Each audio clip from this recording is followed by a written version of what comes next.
അഞ്ചുതെങ്ങ് കോട്ട.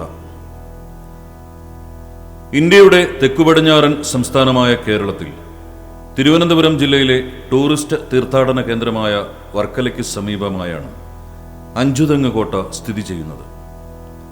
അഞ്ചിങ്ങൽ എന്ന തമിഴ് വാക്കിൽ നിന്നാണ് അഞ്ചുതെങ്ങ് എന്ന വാക്കുണ്ടായത്. തെങ്ങുമായി ഈ സ്ഥലനാമത്തിന് യാതൊരു ബന്ധവുമില്ല. ചിറയൻകീഴ് താലൂക്കിലെ കടയ്ക്കാവൂർ ഗ്രാമത്തിലാണ് അഞ്ചുതെങ്ങ്.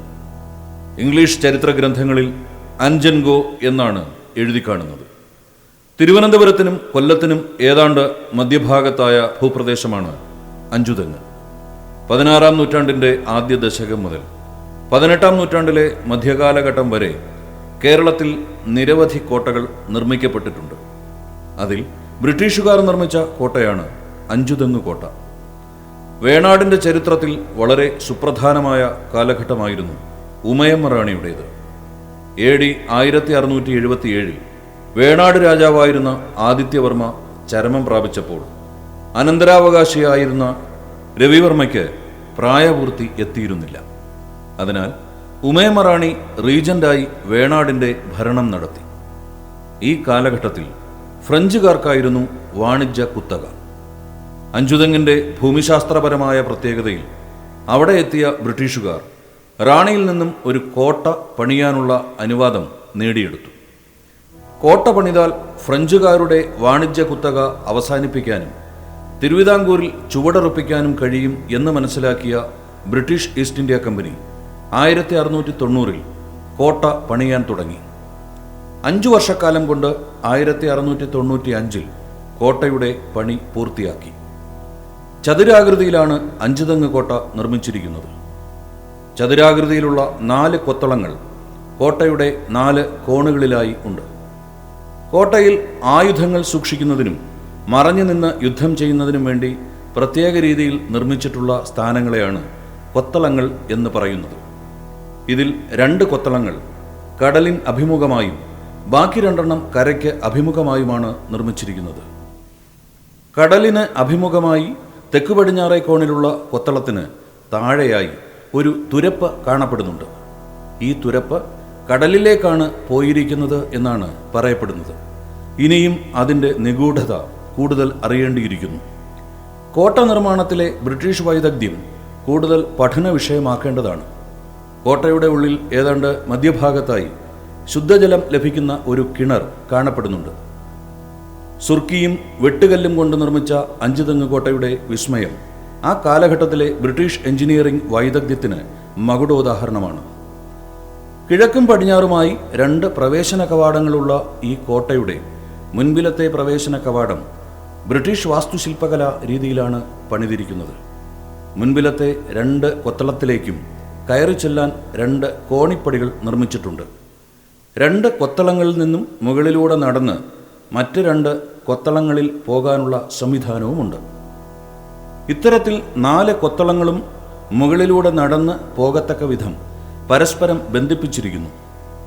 ഈ 4 കൊത്തളങ്ങളിലും പീരങ്കികളും മറ്റു വെടിക്കോപ്പുകളും സജ്ജീകരിച്ചിരുന്നു. ഹൈദരാലിയുടെ പടയോട്ടക്കാലത്ത് സുരക്ഷയ്ക്ക് വേണ്ടിയുള്ള തയ്യാറെടുപ്പിനും ആയുധങ്ങൾ സംഭരിക്കുന്നതിനും ബ്രിട്ടനിൽ നിന്നും വരുന്ന കപ്പലുകൾക്ക് സിഗ്നലിംഗ് സ്റ്റേഷനായി പ്രവർത്തിപ്പിക്കാൻ ഈ കോട്ട അവരെ ഏറെ സഹായിച്ചു. കൂടാതെ ബ്രിട്ടീഷ് ഈസ്റ്റ് ഇന്ത്യ കമ്പനിയുടെ വ്യാപാര ആവശ്യത്തിനും ഡച്ചുകാർക്കുണ്ടായിരുന്ന വ്യാപാര കുത്തക അവസാനിപ്പിക്കാനും തിരുവിതാംകൂറിൽ ബ്രിട്ടീഷുകാർക്ക് കൂടുതൽ ആധിപത്യം ഉറപ്പിക്കാനും ഏറെ സഹായകമായി. പശ്ചിമതീരത്ത് ബോംബെ കഴിഞ്ഞാൽ ബ്രിട്ടീഷുകാരുടെ ഏറ്റവും പ്രധാനപ്പെട്ട സങ്കേതമായി തീർന്നു അഞ്ചുതെങ്ങ്. ദക്ഷിണ കേരളത്തിലും മധ്യകേരളത്തിലും ഈസ്റ്റ് ഇന്ത്യ കമ്പനിയുടെ ശക്തി വ്യാപിപ്പിക്കാനും ചുവടുറപ്പിക്കാനുമുള്ള ഇടമായി അഞ്ചുതെങ്ങ് മാറിക്കഴിഞ്ഞു. വെറും 311 ഏക്കർ 22 സെന്റ് വിസ്തീർണം മാത്രമുള്ള കടൽക്കരയുടെ പ്രാധാന്യം വളരെ വലുതാണ്. ഈ കടൽക്കരയിൽ നിന്നുകൊണ്ടാണ് വ്യാപാര കുത്തകയും ദക്ഷിണ കേരളത്തിൻ്റെ നിയന്ത്രണവും അവരുടെ അധീനതയിൽ കൊണ്ടുവന്നത്. ആറ്റിങ്ങൽ റാണി അഞ്ചുതെങ്ങിൽ ബ്രിട്ടീഷുകാർക്ക് കോട്ട കെട്ടാനുള്ള സ്ഥലം സൗജന്യമായി അനുവദിച്ചു കൊടുത്തത് സ്ഥലവാസികളെ രോഷാകുലരാക്കി. ബ്രിട്ടീഷുകാർ നിശ്ചയിക്കുന്ന വിലയ്ക്ക് കർഷകർ അവർക്ക് കുരുമുളകും മറ്റ് ഉൽപ്പന്നങ്ങളും വിൽക്കണം എന്ന നിബന്ധനയും ആ നാട്ടിലെ ജനങ്ങളെ ഏറെ അസ്വസ്ഥരാക്കി. 1697 അഞ്ചുതെങ്ങ് കോട്ടയുടെ അധീനതയിലുണ്ടായിരുന്ന ഫാക്ടറി കുറേ പേർ ആക്രമിച്ചു. ഈ ആക്രമണത്തെ ബ്രിട്ടീഷുകാർ ചെറുത്തു. ബ്രിട്ടീഷുകാർ ആറ്റിങ്ങൽ റാണിയെ സന്തോഷിപ്പിക്കാനായി വർഷം തോറും പാരിതോഷികങ്ങൾ നൽകാറുണ്ടായിരുന്നു.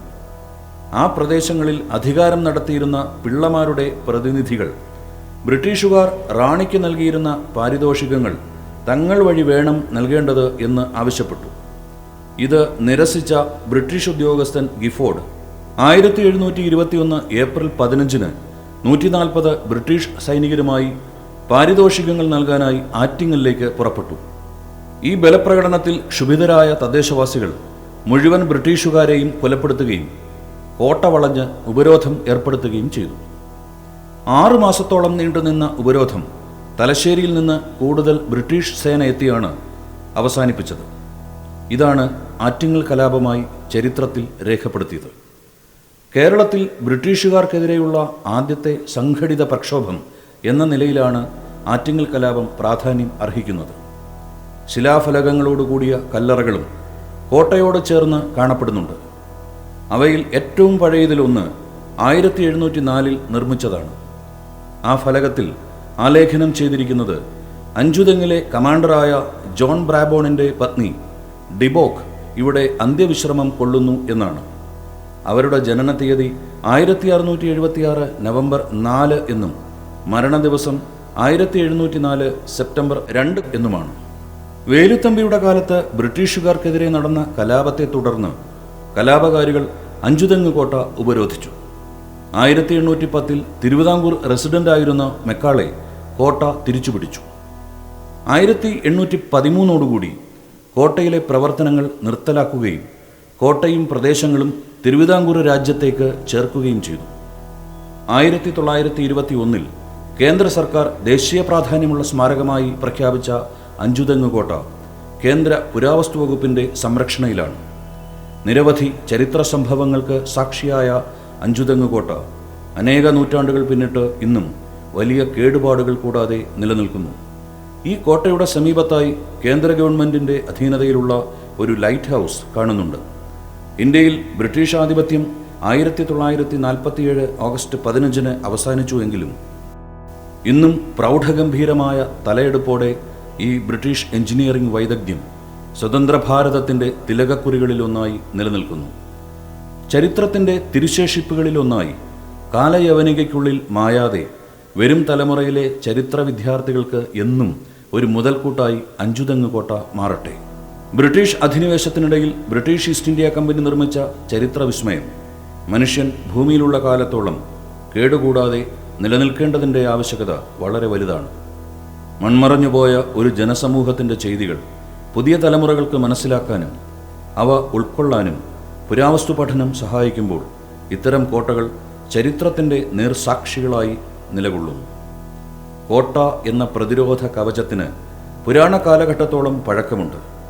മനുഷ്യചരിത്രത്തിൽ ഒരു കാലഘട്ടത്തിൻ്റെ ആവശ്യം എന്ന നിലയ്ക്കാണ് കോട്ടകൾ നിർമ്മിക്കപ്പെട്ടത്. പൗരാണിക കാലഘട്ടത്തിലും രാജവാഴ്ചക്കാലത്തും രാഷ്ട്രീയ സാമൂഹ്യ ജീവിതവുമായി കോട്ടകൾക്ക് വളരെ ബന്ധമുണ്ട്. അതുകൊണ്ട് ഇത്തരം ചരിത്ര സ്മാരകങ്ങൾ മനുഷ്യ സംസ്കാര പുരോഗതിയുടെ നാഴികക്കല്ലുകളായി എക്കാലവും നിലനിൽക്കട്ടെ.